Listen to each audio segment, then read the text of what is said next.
भगवान श्री कृष्णचंद्र जी अपनी इस माया का रहस्य और माया से मुक्त होने का मार्ग, क्योंकि प्रभु की सिवा कोई माया को जान नहीं सकता, कोई नहीं जान सकता।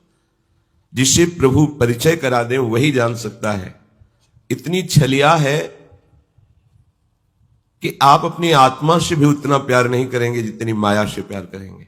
देखो ना, अनंत जन्म हमारे इसी माया के ही आकर्षण में तो व्यतीत हो रहे हैं। सच्चिदानंद स्वरूप होते हुए भी देह भाव को प्राप्त होकर भोगों में भटकना ये माया की ही प्रियता है। अगर इसके रहस्य को कोई जान पाया है तो प्रभु ने जिसको जनाया है, प्रभु न जनावे तो कोई जान ही नहीं पा सकता। अनिर्वचनीय है। ऐसी इसकी महिमा माया की है कि बिल्कुल प्रभु के समतुल ही है। जैसे प्रभु अनिर्वचनीय, ऐसे माया अनिर्वचनीय। जैसे प्रभु को सहसा नहीं जाना जा सकता, ऐसे माया को सहसा नहीं जाना जा सकता। ये प्रभुमय है। बस ये भोक्ता भाव जो हमने स्वीकार कर लिया है, यही हमारे साथ छल हो जाता है। कर्ता भोक्ता भाव ही छल हो जाता है। नहीं, माया और प्रभु ये दो नहीं है। बिल्कुल सत्य समझना, दो नहीं है। जैसे भगवान का अंश और भगवान दो नहीं है, ऐसे मम माया ममैव अंशो भगवान के वचन है। ये भगवत स्वरूप ही है। बस ये जो कर्ता भोक्ता भाव बैठा है, यही हमें छल करने के लिए माया को मार्ग दे देता है। नहीं तो जहां कर्ता भोक्ता भाव हटेगा तो आप देखोगे एकमात्र सच्चिदानंद प्रभु के सिवा न कोई था, न है, न रहेगा। अब प्रभु कृपा करके बता रहे हैं कि हमारी माया से तुम कैसे बचोगे। माया से जो हमें भ्रम में फंसा करके बराबर दुख शोक संताप,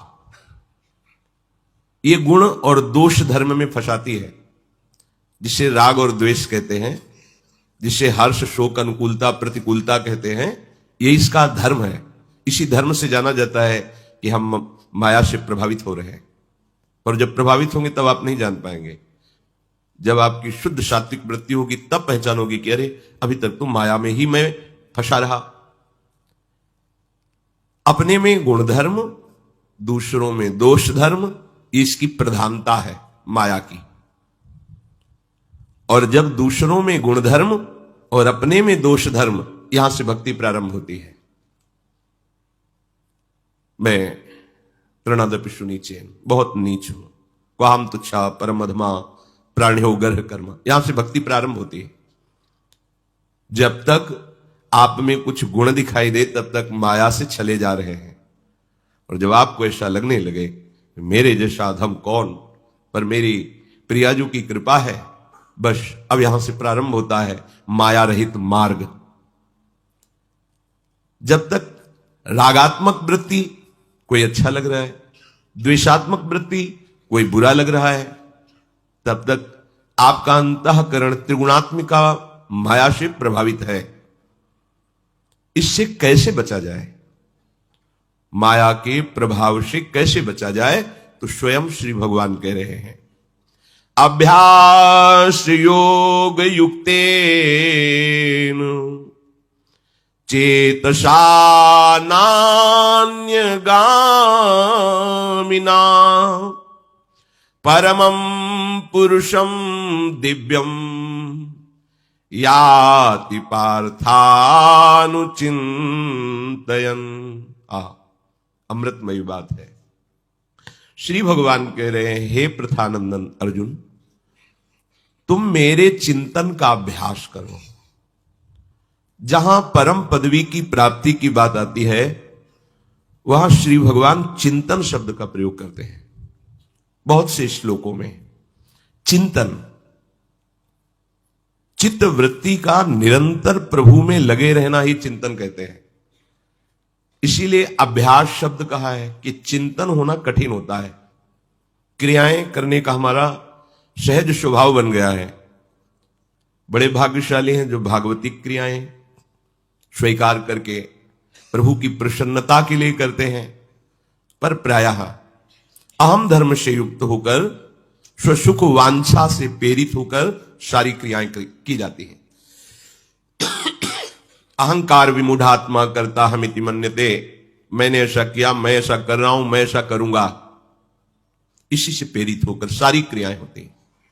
कोई बड़ा भाग्यशाली होता है जो श्री प्रियालाल का शरणागत होकर नाम जप करना, वाणी पाठ करना, नाम कीर्तन करना, प्रियालाल की सेवा की भावना रखना, प्रियालाल के समर्पण करने के लिए ही सारी चेष्टाएं करना, ये तो बाहरी बात है।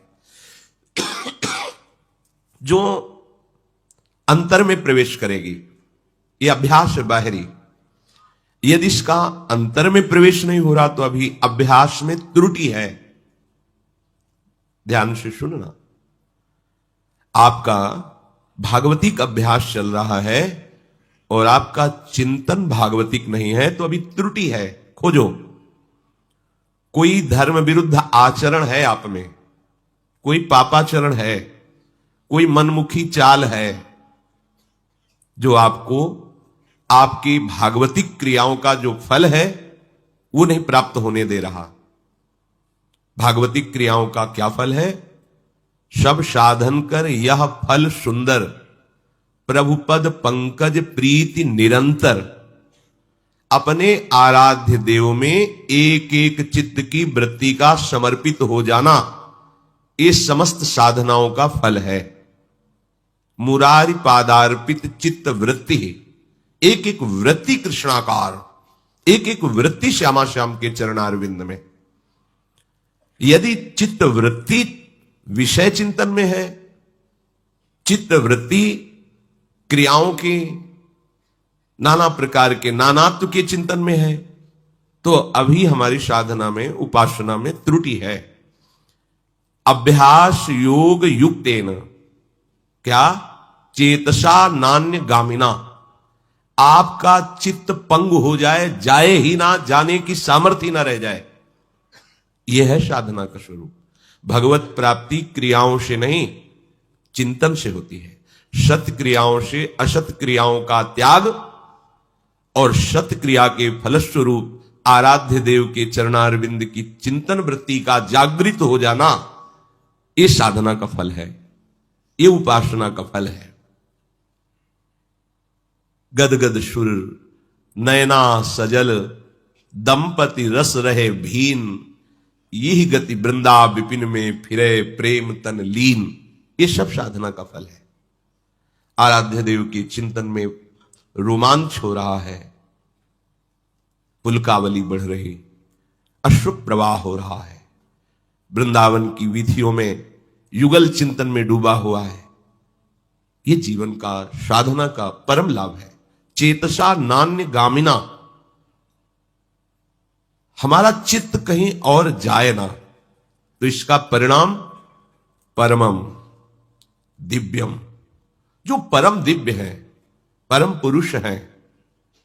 हे पार्थ, बार बार चिंतन के प्रभाव से उनकी प्राप्ति हो जाती है। पुरुषम परमम दिव्यम याति पार्थानुचिंतयन, अनुचिंतयन, जो चिंतन कर रहे हैं बार बार, अनुमान बार बार, अनुस्मरण, बार बार स्मरण करना, बार बार चिंतन करना। अगर हमारा आंतरिक चिंतन प्रभु में नहीं हो रहा है तो हमें बहुत विकल होना चाहिए, संतोष नहीं होना चाहिए इस बात में, क्योंकि अगर संतोष कर लोगे साधना में तो साधना रुक जाएगी। संतोष सुख दुख में, जैसी परिस्थिति आई है, चाहे वो सुखद हो या दुखद, जथा लाभ संतोष सदा, काहू सो कछु न चाहोगो। मेरे आराध्य देव ने जैसी मेरी परिस्थिति की रचना कर दी है, विधान कर दिया, उसी में मैं संतुष्ट हूं। ये सुख दुख के लिए, भजन के लिए नहीं। भजन के लिए तो इतनी व्याकुलता चाहिए, तद विस्मरणेन परम व्याकुलते थी। यदि कहीं आधे पल के लिए भी आराध्य देव का किसी कारण से विस्मरण हो रहा है तो परम व्याकुलता आ जानी चाहिए। इसका फल क्या होगा? बोले परमम पुरुषम दिव्यम याति पार्थानुचिंतयन। जब कोई ऐसे चित्त से चिंतन करता है, अनुचिंतन, बार बार चिंतन, अव्यावृत भजनान, अखंड भजन। एक बार पकड़ाना होता है मन को, ये ज्यादा परिश्रम की बात नहीं है, इसमें थोड़ी लालसा की बात है। अगर कहीं कृपा से लालसा जागृत हो जाए भगवत प्राप्ति की, साधु संग की कृपा से भजन की वृत्ति जागृत हो जाए, हमारा हृदय इस बात के लिए लालायित हो जाए कि अब बहुत समय हो गया, अब तो बस प्रियालाल को ही प्राप्त करना हमारा हृदय का उद्देश्य होगा। इसमें दम है, इसमें सामर्थ्य है कि आपका चिंतन बदल देगी। एक बार इसको पकड़ाना होता है। बहुत कृपा है मन की। जिस मन को धिक्कार दिया जाता है, हम आपको बताते हैं वो बहुत कृपा कर रहा है। उसको पकड़ा दो एक बार नाम, एक बार रूप, एक बार चरणों का आश्रय, एक बार लीला का रसास्वादन, फिर ये जाने वाला नहीं। जैसे हमने इसे विषय सुख पकड़ाया तो इतना प्रयास करने पर भी ये नहीं छोड़ पा रहा, ऐसे यदि गुरु कृपा से, भगवत कृपा से एक बार इसे हम नाम पकड़ाया दें, बस फिर हमारा काम बन जाएगा। ये छोड़ता नहीं, ये सच्ची बात कह रहा हूं। ये अभी आप पकड़ा नहीं पाए हैं, विषय ही पकड़े हैं, इसलिए आपको लगता है कि भजन में मन नहीं लगता, भजन कैसे होगा, ये तो बड़ा कठिन है। पर हम आपको कह रहे हैं कठिन भजन नहीं है, कठिन है लालसा। ये लालसा यदि जागृत हो जाए श्यामा श्याम से मिलने की, या संसार से मुक्त होने की, या परम सुख प्राप्ति की, और वो पूर्ति होती है भजन से, और भजन की चाह प्रकट हो जाए और हम भजन पकड़ा दे मन को, बस हो गया काम।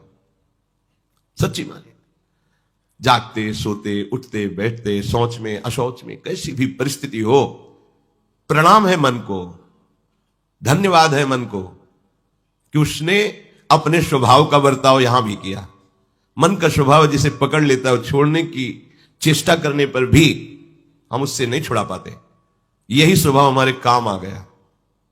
मन की यही वृत्ति हमें निहाल कर दी, इसका स्वभाव हमारे काम आ गया। गुरु कृपा से जब इसको नाम मंत्र पकड़ा दिया गया, कभी कभी मन को प्रणाम करने का बार बार मन होता है। ओ, आप कहोगे दो मन होते हैं? हां, एक अशत वृत्ति का, एक शत वृत्ति का, और उसी दोनों मन को तदात्म भाव से स्वीकार किया हुआ वो आत्मस्वरूप बार बार उस शत मन को प्रणाम करता है। कैसी इसकी वृत्ति है, आश्चर्य होता है। कोलाहल मच रहा है, वो मंत्र को ऐसे जागृत करता है कि एक क्षण के लिए विस्मरण नहीं। न नींद है, न जागृत अवस्था है, केवल मंत्र, केवल नाम छाया हुआ है।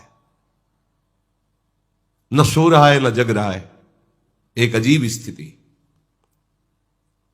उन्मनी अवस्था।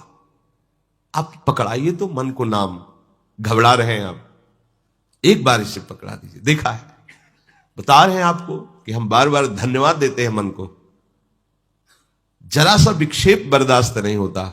वही मन जिसको नाम जपना बर्दाश्त नहीं हो रहा था, विषय चिंतन में सुख मान रहा था, उसी मन को गुरु कृपा से जब गुरु मंत्र और नाम पकड़ा दिया और उसने लालसा युक्त होकर पकड़ लिया, और वो छोड़ता नहीं।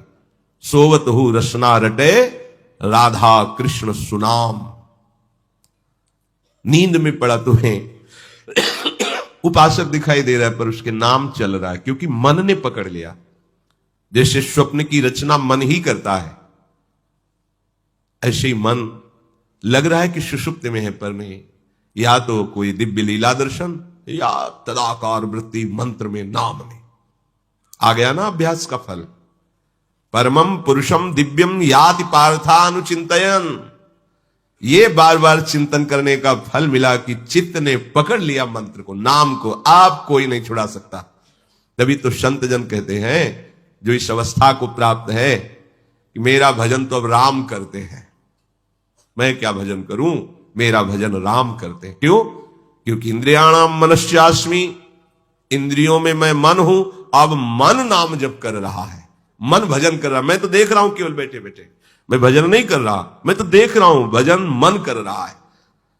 और मन ही बंधन मोक्ष का कारण है। विषयों का चिंतन करने वाला मन बंधन युक्त और भगवत चिंतन कर, अब वो मोक्ष पदवी में विराजमान है जिसका निरंतर भजन चल रहा है। कविम पुराण मनुषासितार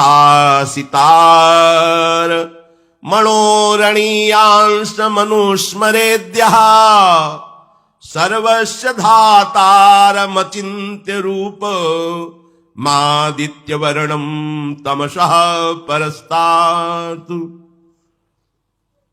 संपूर्ण प्राणियों को और उनके संपूर्ण शुभाशुभ कर्मों को जानने वाले होने से उस परमात्म तत्व को कवि कहा गया है। उस सब की जानता है। जो भी आप एकांत से एकांत में भी गुप्त कार्य करते हैं, चाहे वो शुभ हो या अशुभ हो, साधन हो या असाधन हो, सब कुछ उसको पता है। और आपकी गति, आपकी दुर्गति सब उसको पता है। इसीलिए एक नाम प्रभु का कवि है। सबसे बड़े कवि भगवान ही है। कविम पुराणम, इनसे पुराना कोई है नहीं। सबसे प्रथम प्रभु ही है, इन्हीं से सब प्रकट हुआ है। इसीलिए इनको पुराण पुरुष कहते हैं। भगवान का नाम पुराण भी है। अनुशासितारम, हम देखते हैं तो नेत्रों से, पर नेत्रों की, नेत्रेंद्री के ऊपर शासन होता है मन का, मन के ऊपर बुद्धि का, और बुद्धि के ऊपर अहम का शासन होता है। पर अहम पर जो शासन करते हैं वो भगवान है, वो श्री कृष्ण है।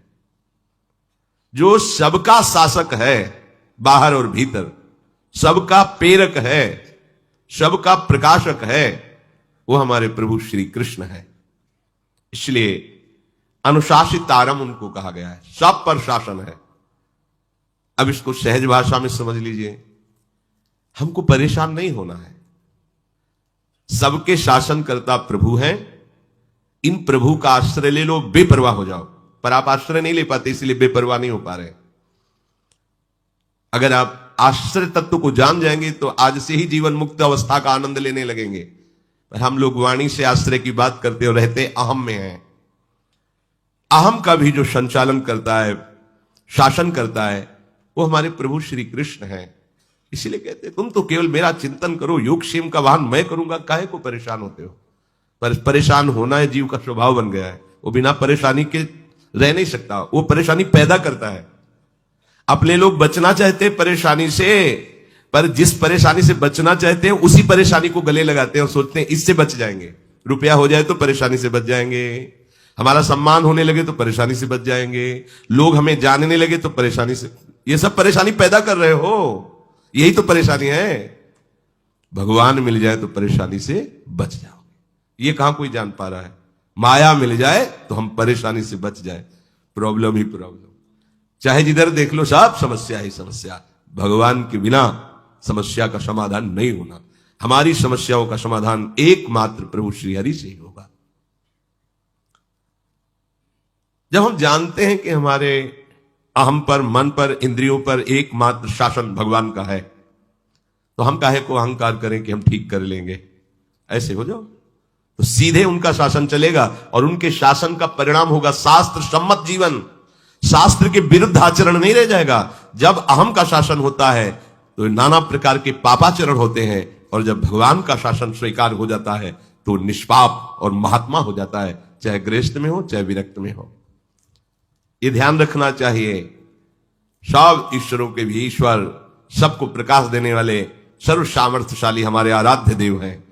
बस तभी तो गोस्वामी जी ने बहुत विचार करके लिखा है, हौ हार्यो करि जतन विविध विधि अतिशय प्रबल अजय, तुलसीदास बस होए तबहि जब प्रभु पेरक बर जाए। वो डांट दे तो अभी ठीक हो जाए, तो क्या करें, हार जाओ और प्रभु की शरण में हो जाओ। पर ये नाटक हारने का करता है, असली में नहीं हारता है, इसलिए प्रभु भी मुस्कुराते रहते हैं। आगे तो प्रभु के सामने कहेगा मैं हार गया, और पीछे कहेगा मैं देख लूंगा, अभी कुछ बकाया है।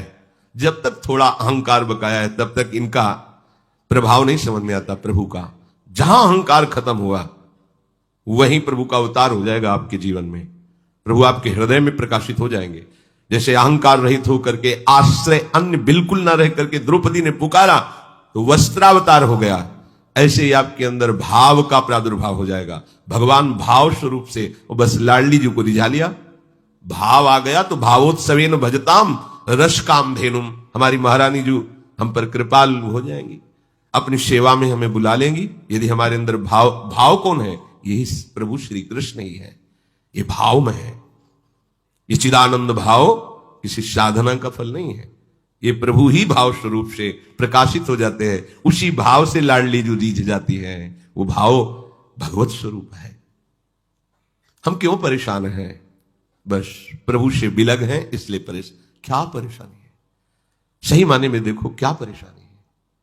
जब हमारे मालिक, हमारे स्वामी और हमारे ही नहीं समस्त जगत के शासक है, वो कह रहे हैं तुम चिंता मत करो। हमें चिंता नहीं करनी चाहिए। और हम चिंता क्यों करते हैं? क्योंकि आश्रय अहम का है, मैं का है, प्रभु का नहीं है, इसीलिए ऐसा होता है। अणोरणीयान शम, प्रभु इतने छोटे हैं, इतने छोटे हैं कि सूक्ष्मदर्शी से भी नहीं देखे जा सकते। प्रभु को देखना तो बात, आज तक कोई भी वैज्ञानिक जीव को देख पाया है? कोई भी वैज्ञानिक, चलो जीव भी छोड़ो तो भगवान का दिव्यांश मन को एक्सरा किया, देखो ये मन टहल रहा है। नहीं, नेत्र गोलक को तुम देख सकते हो, ऑपरेशन कर सकते हो, लेकिन नेत्रेंद्री का नहीं। मन के चिंतन स्वरूप परिणाम स्थिति को आप देख सकते हो कि ये डिप्रेशन में जा रहा है, ये आनंदित हो रहा है, ये शोकित हो रहा है, पर मन को नहीं। फिर अत्यंत सूक्ष्म भगवान को कैसे कोई देख सकता है? वो इतने छोटे हैं, इतने छोटे हैं कि उनसे छोटा कोई है ही नहीं। अणोरणीयांशम, बहुत सूक्ष्म है। इसीलिए उनके प्रेम को भी कहा गया है सूक्ष्म तरम। प्रेम तो प्रभु से भी सूक्ष्म है।